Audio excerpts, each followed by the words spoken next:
Welcome to session 31 of Through the Bible in 90 Days. Today we will look at three takeaways from 1 Chronicles chapter 24, verse 1 through 2 Chronicles chapter 7, verse 10. How God calls and ordains specific people for specific tasks and remains faithful to his calling. How true worship and obedience brings God's blessings and his presence. And how God desires to dwell among his people and his presence is a sign of his favor and his glory. I'm Dr. J. David Taylor. Remember to subscribe, like, follow, comment, and share. Let's get started. Takeaway 1. Now, God calls and ordains specific people for specific tasks, and God remains faithful to his calling. Now, in 1 Chronicles chapter 24, the divisions of the priests and the Levites are established. Now, each with a specific role in the temple worship. Now, the assignments of these duties show God's careful planning and his faithfulness to carry out his purposes. See, God has a unique plan for each of us, and just as he organized the priests and the Levites in his temple, he calls us to fulfill specific roles in his kingdom. So for believers today, this passage teaches us that God has called us into his service, and he equips us for the tasks that he has set before us. So when we walk in obedience to God, God will empower us to fulfill our calling. Now the scripture says just this in 1 Chronicles 24. 1. It says, now these are the divisions of the sons of Aaron. The sons of Aaron, Nadab, Abihu, Eleazar, Ithamar. It goes on to say in chapter 24, verse 5, thus were they divided by lot, one sort with another, for the governors of the sanctuary and the governors of the house of God. Takeaway 2. True worship and obedience brings God's blessings and his presence. Now, in 1 Chronicles chapter 29, David prepares for the building of the temple and offers his own treasures as a sacrifice to God. See, the people follow his example, contributing joyfully to the work. This reflects the essential role that worship and obedience play in securing God's blessings. See, true worship, my friend, isn't just about rituals, but about honoring God with our hearts, our resources, and our lives. So in 2 Chronicles chapter 5, Solomon's dedication of the temple results in God's glorious presence filling the temple. So this passage highlights that when we really offer ourselves and our resources to God in obedience, his presence comes powerfully. For believers today, it's a reminder that our worship and our obedience opens the door to God's power to move in our lives. Now the scripture says it just like this in 1 Chronicles 29:14. But who am I? And what is my people, that we should be able to offer so willingly after this sort? For all things come of thee, and of thine own have we given thee.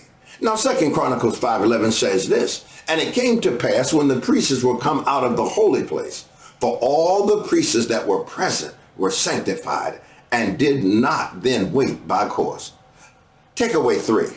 God desires to dwell among his people, and his presence is a sign of his favor and glory. Now, in 2 Chronicles chapter 7, verses 1 to 10, Solomon's prayer of dedication is answered when God sends fire from heaven to consume the burnt offering, and his glory fills the temple.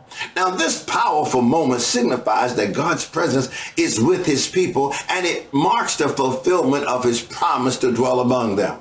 See, God's presence is not just a blessing, but a sign of his favor and approval. For believers today, it serves as a reminder that God's presence is central to our lives and to our worship. So when we are faithful to God, he will dwell with us, and his glory will be evident in our lives. The scripture says this in 2 Chronicles 7:1.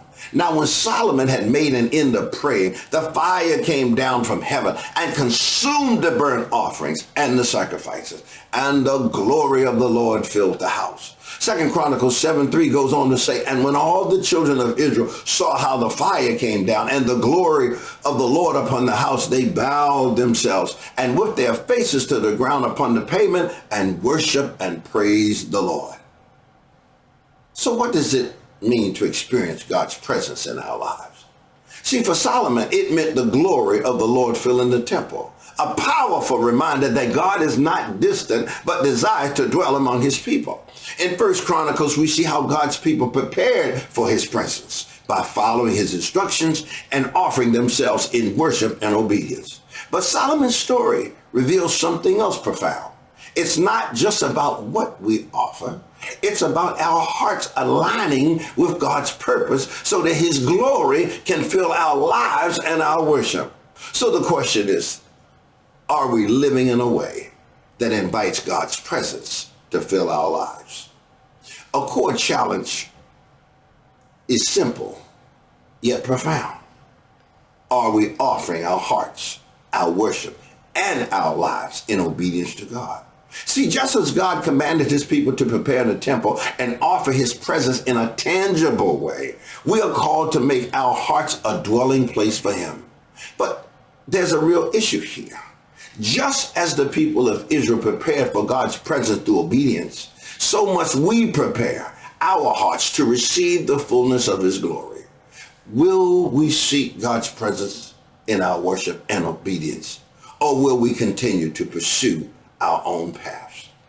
What if we saw worship not as an isolated act, but as a lifestyle of alignment with God's purposes? See, the story of Solomon's dedication of the temple also teaches us that God's presence comes when we align our hearts and our actions with his will. Worship isn't just about songs or ritual. It's about obedience. It's about reverence and a life devoted to God. See, just as the temple was prepared, mind you, for God's presence, our lives must be prepared to host his glory. See, the breakthrough idea here is that God desires, he really desires to dwell with us, not just in temples, but in our hearts. When we live in alignment with him, we experience his presence in a powerful way. Now, this is your moment to act. Will you prepare your heart for God's presence? Just as Solomon's prayer and the offerings made the temple a place for God to dwell, your life can be a dwelling place for God's glory. It's time to align your heart with his purposes and invite his presence into every part of your life. See, worship is not just an event. It is a daily decision to walk in obedience and reverence to God. See, the moment you choose to live in obedience, you open the door to God's glory to fill your life. Will you take that step today? I challenge you. Will you seek God's presence with all your heart? Will you align your worship, your obedience, and your life with his purposes? Solomon didn't just offer a sacrifice. He prepared a place for God's glory to come down. Will you do the same? Let's not settle for distant religion or hollow rituals. Let's prepare our hearts for God's presence, allowing his glory to fill us and guide us. Will you make room for God's glory in your life today? I have 3 personal declarations reflecting my willingness to align with God's divine will. See, I declare that I will align my heart and actions with God's will, preparing my life as a dwelling place for his presence. I declare that I will offer my worship and obedience to God, trusting that he will fill me with his glory and his power. I declare that I will seek God's presence daily, allowing his glory to transform my life and my worship. Well, my time is up. I'm Dr. J. David Taylor. Thank you for joining us. And please remember to subscribe, like, follow, comment, and share. I will see you next time.